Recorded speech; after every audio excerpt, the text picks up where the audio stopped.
السلام عليكم. من الحاجات المهمة جدا اللي لازم الشخص بتاع التسويق يدرسها هي مسألة البيئة الخارجية. البيئة الخارجية بتنقسم عندي لحاجتين. أولا الماكرو انفايرمنت، واللي هي البيئة الكبيرة شوية، البيئة البعيدة عني. حاجات بيختصروها بالإنجليزي في كلمة بيستل، يعني political اللي هي الجوانب السياسية، economical الجوانب الاقتصادية، والاس السوشيال الجوانب الاجتماعية، التي تكنولوجيكال الجوانب التكنولوجية والفنية، والاي التانية الانفايرمنتال الجوانب البيئية، والال الجوانب القانونية الليجل.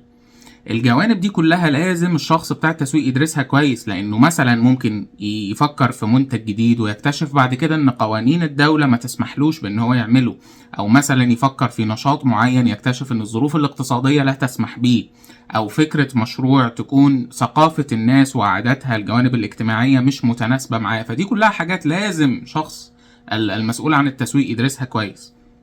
في عندنا بعد كده المايكرو انفايرمنت، وهي البيئه برضو الخارجيه بس القريبه مننا شويه، اللي هي الكاستمرز والكومبيتيتورز والكولابوريتورز. الكاستمرز اللي هم العملاء بتوعنا، ودول طبعا لازم نكون فاهمينهم وعارفين تفضيلاتهم ايه ورغباتهم ايه عشان نقدم لهم منتج مناسب ليهم، فبالتالي نعرف نبيع لهم.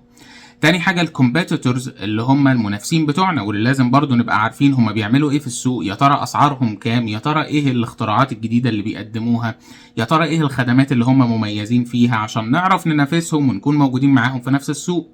واخيرا الكولابوريتورز، دول اللي هم الناس اللي يتعاونوا معانا عشان نقدر نقدم المنتج بتاعنا، زي السبلايرز الموردين او الديستريبيوتورز الموزعين بتوعنا.